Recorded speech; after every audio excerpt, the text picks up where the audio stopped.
नमस्कार।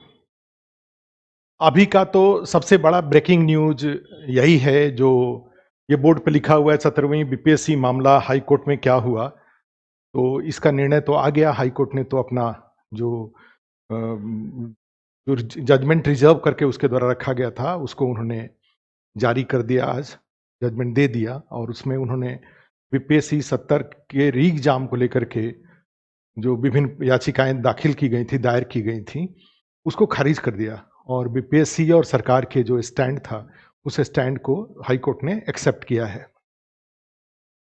तो ये तो निश्चित रूप से जो री एग्ज़ाम की माँग करने वाले लोग थे, उनके लिए बहुत बड़ा झटका है ये और एक संस्था प्रमुख के रूप में जब बीपीएससी 70 का जब से जो एग्ज़ाम हुआ और उसके पहले और उसके बाद, तो ये जो मुद्दे थे अब जो आंदोलन के लिए री एग्ज़ाम के लिए जो मुद्दे उठाए जा रहे थे, हमेशा से मेरा अपना एक उस पे एक डिफरेंट ग्राउंड रहा करता था। मैंने यूट्यूब आस्था इसका जो यूट्यूब चैनल के थ्रू मैंने कई बार इस मुद्दे को उठाया भी, बताया, बोला भी और मैंने यहाँ तक भी बोल रखा था कि जो आंदोलन हो रहा है, सड़कों पे आंदोलन हुआ, हाई कोर्ट में हुआ, सुप्रीम कोर्ट में भी मामला गया था।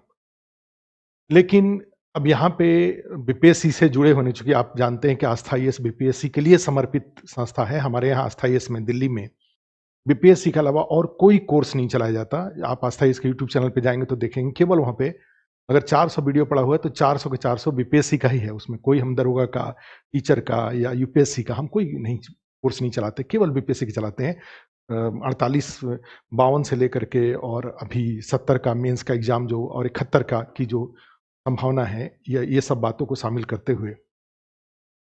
तो इसमें तो सबसे पहले चाहे जो भी डिफरेंस ऑफ ओपिनियन था 70 के री एग्ज़ाम के पक्ष को लेकर के, तो जो डिफरेंस ऑफ ओपिनियन है, मैं बता रहा हूँ क्या ओपिनियन, क्या डिफरेंस था। लेकिन इसके बावजूद मैं जो बच्चे जो सड़कों पे संघर्ष किए, जो उनका नेतृत्व करने वाले जो लोग थे, जो कि पटना में नेतृत्व किए, मैं बहुत-बहुत उनको धन्यवाद देता हूँ कि उन्होंने एक जो जीवंतता है, जो उनको जैसा उनको उचित लगा उसके अकॉर्डिंग जो जीवंतता है, उन्होंने अपना श्रेष्ठ देने की कोशिश किया। चाहे सड़कों पे आंदोलन के माध्यम से, शांतिपूर्ण तरीके से आंदोलन के माध्यम से या फिर कोर्ट में जाकर के, ठीक है? इस बात का तो मैं 100% समर्थन करता हूँ। उन्होंने जो कुछ भी प्रयास किया, वो प्रयास सराहनीय है और ये एक जीवंत लोकतंत्र का प्रतीक है, सूचक है कि बिहार के जो छात्र हैं, वो बिहार के छात्रों में ऊर्जा माने भारी ऊर्जा है और ये इस बात का भी सूचक है कि अगर कहीं से भी कोई अगर लगता है कि कोई अन्याय हो रहा है तो उसका प्रतिरोध होगा। ठीक है, ये बात है इसमें। लेकिन जहाँ तक हमने कहा कि भई ये क्यों हाई कोर्ट ने इसको रद्द कर दिया? बहस तो कोर्ट में काफ़ी चली थी। तो मैं शुरू से पहले जिस दिन एग्ज़ाम हुआ था उसके 2 घंटे बाद जो वीडियो बनाया था, उसमें भी बताया था कि यूपीएससी ने सब सत्यानाश कर दिया और मैंने क्वालिटी ऑफ पेपर को आधार बनाया था कि पेपर की जो गुणवत्ता है, वो गुणवत्ता पीसीएस के एग्ज़ाम के अनुकूल नहीं है। ये मैं शुरू से बोल रहा हूँ इस बात को और आपने देखा होगा कि ये जो उसमें उसके थोड़े दिन बाद यूपी पीसीएस के पेपर से मैंने कंपेयर किया था कि भाई उत्तर प्रदेश लोक सेवा आयोग को भी एसडीएम और डीएसपी उत्तर प्रदेश के लिए चयन करना है और बीपीएससी को भी बिहार के लिए एसडीएम और डीएसपी और अन्य अधिकारियों को चयन करना है। तो दोनों के पेपर में जमीन आसमान का अंतर कैसे हो सकता है? एक का लेवल बिल्कुल स्टैंडर्ड और दूसरे का लेवल बिल्कुल बिखरा हुआ कैसे हो सकता है? बिल्कुल सब स्टैंडर्ड कैसे हो सकता है? ये एक मुद्दा हमने शुरू से ही उठाया और एक क्यूआर कोड वाला मुद्दा हमने उठाया तो बीपीएससी ने जो बापू सब परीक्षा केंद्र पे जो री एग्जाम लिया उसमें क्यूआर कोड को फिर उन्होंने व्यवस्थित कर दिया था। पहले वाले एग्जाम में बिल्कुल अस्त-व्यस्त था, उन्होंने व्यवस्थित उसको कर दिया था। ये आंदोलन और यूट्यूब वीडियो बनाने का बस एक ही बीपीएससी ने सुधार किया था और यही सुधार किया है, अदरवाइज़ बीपीएससी ने कोई सुधार नहीं किया। जो भी डिमांड थे उसको किसी को 1% बीपीएससी ने नहीं माना। बीपीएससी अपनी गति से अपनी चीज़ों को आगे बढ़ा। तो मेरा फिर अब यहाँ पे है कि आज तो हाई कोर्ट का जजमेंट आ चुका है। अब आगे में जो भी आंदोलन से जुड़े हुए लोग हैं जो निर्णय करें, सुप्रीम कोर्ट में जाने का या अदरवाइज़ चूँकि उनके पास जुडिशियल अभी भी बचा हुआ है, सुप्रीम कोर्ट में जाकर के अपनी माँगों को उठा सकते हैं। मैं इसके बारे में ज़्यादा नहीं जानता हूँ। लेकिन अब यहाँ पर मेरा यही मानना है कि अगर हम क्वालिटी ऑफ पेपर को लेकर के अगर प्रयास किया गया होता, तो इस पे भारी संख्या में समर्थन मिलने लगा था। मेरा अपना जो भी मेरे सोर्सेज़ थे, चाहे जो भी मैं मीडिया में देखता था, सिंसियर मीडिया में जो मैं देखता था, उसमें यही आता था कि लोग जो इवन आईएएस वगैरह जो होते थे या जो भी मीडिया में भी जो गंभीर लोग होते थे, वो सब इस पेपर को देख कर के हँसते थे, कि ये पेपर बीपीएससी का पेपर कैसे हो सकता है? तो ये अगर हम इस पेपर की क्वालिटी को अगर आधार इवन 69 से भी कंपेयर कराते, यूपीपीसीएस से कंपेयर कराते, तो ये पेपर की गुणवत्ता एक बहुत स्ट्रॉन्ग आधार हो सकता था परीक्षा को री एग्जाम के लिए। लेकिन इस बात को ज़्यादा तवज्जो नहीं दिया गया, उल्टा बीपीएससी ने जो परीक्षा जब पीटी का रिजल्ट जारी किया और उसके बाद वो ये बताने की कोशिश किए कि भाई मेरा पेपर बहुत अच्छा था, लोग सही नहीं कर पाए। इसके लिए भी मैंने एक वीडियो बनाया था, उसमें बोला था मैंने कि अध्यक्ष जी आप आईएएस बने हैं और आपके नीचे बड़े सारे लोग काम करते हैं, तो आप बताइए, आप जब आइए आखिर किस आधार पे आप आईएएस बन गए और उसके नीचे जो लोग हैं वो क्यों वो लोग छोटे पद के लिए चयनित हुए, सेलेक्ट हुए और आप आईएएस के लिए क्यों सेलेक्ट हुए? तो इसमें तो निश्चित रूप से पेपर की जो क्वेश्चन पेपर है उसकी भूमिका होती है, एक पेपर का। तो आपने क्वेश्चन पूछा, तो अभी भी मैंने उस समय भी बोला था कि मैं 10 ऐसे क्वेश्चन पूछता हूँ, जो बहुत बड़े विशेषज्ञ होंगे, उसका जवाब नहीं दे पाएँगे। और उसके लिए हमने क्वेश्चन का एग्जाम्पल भी पीछे के वीडियो में लिया हुआ था कि एक ही क्वेश्चन का बिहार में एग्रीकल्चर का एनुअल ग्रोथ कितना है या बिहार में जीएसडीपी ग्रोथ कितना है, अगर इसका फैक्ट पूछा जाए तो हो सकता है कि बहुत साधारण सा क्वेश्चन है। और उसी में बिहार के जीएसडीपी को बढ़ाने के लिए उपाय 1 2 3 4, तो निश्चित रूप से जो गंभीर प्रत्याशी होगा, जो शासन चलाने वाले लोग होंगे, वो 1 2 3 4 ये बिहार के जीएसडीपी को बढ़ाने के लिए या बिहार के ये जो जीएसडीपी है उसको, ठीक है, 1 ट्रिलियन की बिहार के जीएसडीपी को 1 ट्रिलियन करने के लिए क्या उपाय किया जाना चाहिए? ठीक है? तो ये उपाय बड़े आसानी से बताए जा सकते हैं, एक जो थॉटफुल व्यक्ति होगा। लेकिन ये तो एकदम से जो फैक्ट होगा, तो ये जो बीपीएससी ने अपना तर्क देने की कोशिश किया कि भई हमारा पेपर बहुत अच्छा था, देखिए हमने हरमंदिर साहब भी पूछा था, उसका जवाब भी लोग नहीं दे पाए। ये अच्छा तर्क नहीं था ये, ठीक है? और उसका रीज़न भी था, ये था कि आपका पेपर इस तरह का आपने पेपर बना रखा था कि 91 कट ऑफ गया था। जो बड़े बड़े सारे अस्थायी इसमें सीनियर लोग टेस्ट सीरीज़ जो मेंस का टेस्ट यहाँ पे दे रहे हैं, ठीक है? तो वो निश्चित रूप से बहुत काफ़ी पढ़े थे लोग, तो उन्होंने वो आपके 150 में 91 वो कर पाए, 91 प्लस वो कर पाए या श्रेणी के अकॉर्डिंग जो कट ऑफ को पार कर पाए। अदरवाइज़ पेपर आपका, तो मेरा बस यही है कि पेपर की क्वालिटी के मुद्दे को अगर उठाया गया होता, और साथ में अगर ये जो कुछ मिसलेनियस जो घटनाएँ घटी थी, तो हमें लग रहा है कि आज जो जो हाई कोर्ट का डिसीजन आया, हो सकता था कि डिसीजन इसके उलट होता, इसके विपरीत होता। ठीक है, खैर अब जो होता सो होता।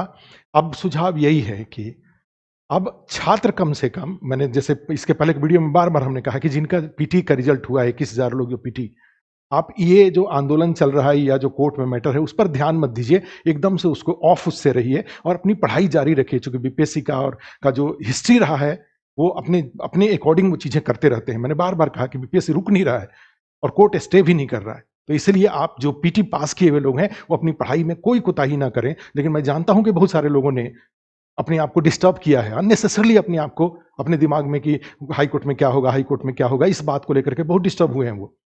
लेकिन भारी संख्या में ऐसे भी लोग हैं जो बिल्कुल उधर ध्यान न दे करके अपने मेंस की तैयारी को, अब 1 महीने का टाइम बचा हुआ है। अपनी मेंस की तैयारी को 1 महीने से भी कम टाइम बचा हुआ है। मेंस की तैयारी को उन्होंने जारी रखा है, ठीक है? तो अब यहाँ पे ये है कि जो 70 री एग्ज़ाम के पक्ष के लोग हैं, अब मैं उसको क्या बोलूँ कि आप मान लीजिए, आपने सड़कों पे प्रयास किया, आपने कोर्ट में प्रयास किया, निर्णय आपके पक्ष में नहीं आया। तो अब अगर इस आंदोलन 70 के री एग्ज़ाम के मुद्दे को अगर आप और दिन तक खींचते रहेंगे, तो फिर ध्यान रखिएगा बीपीएससी अब तुरंत ही, बड़े ही जल्दी, जैसे ही हमें लग रहा है कि अप्रैल में जो मेंस का एग्ज़ाम के तुरंत बाद या हो सकता है कि थोड़े दिन पहले ही वो नोटिफ़िकेशन जारी कर दें और फिर सितंबर में वो पीटी का एग्ज़ाम ले लें। तो आप देखिए 70 के री एग्ज़ाम के लिए संघर्ष करते-करते 71 का एग्ज़ाम हो जाएगा।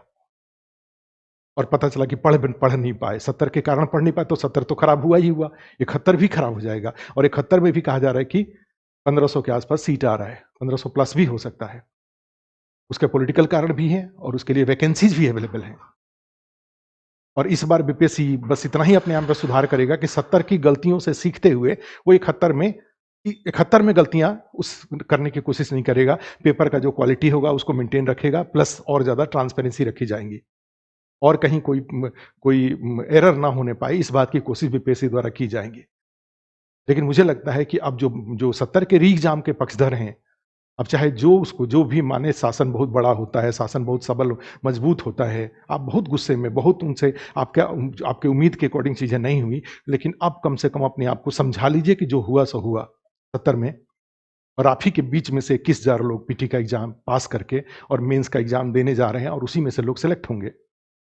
जो 2000 से ऊपर सीट है उसमें वो 2000 जॉइनिंग लेटर उनको मिलेगा और आप 71 के लिए कम से कम लग जाइए, नहीं तो देख लीजिए अप्रैल, मई, जून, जुलाई, अगस्त, सितंबर, सितंबर में पीटी का एग्ज़ाम हो भी जाएगा, 5.5 महीने का टाइम है। अब भी टाइम, अब जो 71 के लिए भी अब ज़्यादा टाइम नहीं है। 5.5 महीना पीटी के लिए है और उसके बाद 3-4 महीने का टाइम पीटी के एग्ज़ाम के बाद 4 महीने का या 3 महीने का जो टाइम देंगे, 2 ढाई महीने का टाइम दे रहे हैं ये। 3-4 महीने का तो मेंस का, तो फिर 71 भी, 70 के चक्कर में 71 भी ना चला जाए, इसलिए हमें लग रहा है कि अब 71 की तैयारी के लिए लग जाइए। और इसमें जो भी, हम तो यहाँ अपनी संस्था में आस्था यस में बिल्कुल 71 के लिए सिंसियर हैं। हमने कई वीडियो भी 71 के लिए बना रखा है। 71 का हम टाइम मैनेजमेंट भी बता रहे हैं। कोर्स मैनेजमेंट कैसे करेंगे, कब पीटी की तैयारी कैसे करेंगे, मेंस की तैयारी कैसे करेंगे। 70 का जो बैकग्राउंड था, उस 70 में जो भी हुआ, उस बैकग्राउंड पे हम जो जो लोग आस्था यस में जुड़े हुए हैं, उनको मैं सुझाव देता हूँ, या जो यहाँ आते हैं उनको सुझाव दे रहा हूँ कि कैसे आप अपना समय प्रबंधन करें, कोर्स प्रबंधन कैसे करें, जिससे कि 71 के लिए कम से कम आपका पीटी का तैयारी भी अच्छे से हो जाए और मेंस की तैयारी भी आपका अच्छे से हो जाए। इसके लिए हम अलग से सेपरेट वीडियो ले आएँगे, लेकिन फिर भी आज जो हुआ, तो हमें लग रहा है कि जो भी इस आंदोलन के जो नेता थे, जो इसको लीड कर रहे थे, उनको अपनी स्ट्रैटेजी पर, ये अल्टीमेटली मैटर तो, प्रयास तो अपनी जगह पे है, लेकिन मैटर तो ये करता है कि हमें परिणाम क्या मिला। और अपना एक इंट्रोस्पेक्शन करके कि हमसे कहाँ स्ट्रेटेजिकली गलती हुई, चूँकि कष्ट तो लोगों ने बहुत झेला, बहुत बहुत स्ट्रगल किया। कई लोग जेल गए, कई लोग सड़कों पे कई-कई दिन मैं वहाँ पे देखता था कि जो यहाँ पे गर्दनी बाग में कई-कई लोग महीनों-महीने दिन अपने परिवार से अलग रह के इनके प्रति बहुत, माने वो जो योद्धा हैं उनको बहुत-बहुत अम, एक तरह से कहा जाए कि सैल्यूट करने के पात्र हैं ये। लेकिन अल्टीमेटली था कि आखिर जो रिजल्टेंट परिणाम क्यों नहीं आया, ठीक है? और अब कम से कम जो भी नेतृत्व करने वाले लोग हैं, अपना एक clear cut decision, high court ने डिसीजन दे दिया, बीपीएससी अपने डिसीजन पे बिल्कुल है कि मुझे 71 के एग्ज़ाम को मेंस ले लेना है, इंटरव्यू, ये सब बीपीएससी अपने एकदम एक्शन प्लान में है। 71 के लिए भी वो एक्शन प्लान में है। बिहार सरकार भी अपने अप्रोच में क्लियर है। हाई कोर्ट ने भी अपना अप्रोच बिल्कुल क्लियर कट कर दिया। तो अब कम से कम जो आंदोलन से जुड़े हुए लोग हैं, जो नेतृत्व कर रहे हैं, उनको कम से कम बच्चों को एक वीडियो बना करके मार्गदर्शन दे देना चाहिए कि जो हुआ सो अब कम से कम 71 के लिए लग जाए, नहीं तो 70 तो गया ही गया, 71 भी उनके हाथ से निकल जाएगा। यही एक सीनियर के रूप में मेरा, हो सकता है कि आप मेरे जो ओपिनियन है उससे आप डिफरेंस ऑफ ओपिनियन आपका होगा, लेकिन फिर भी मैं भी इसी लाइन से जुड़ा हुआ हूँ, तो इसलिए अभिव्यक्ति की स्वतंत्रता के तहत मुझे भी अपना अधिकार है कि मैं भी अपने ओपिनियन को आपके बीच में ले आऊँ। Thank you.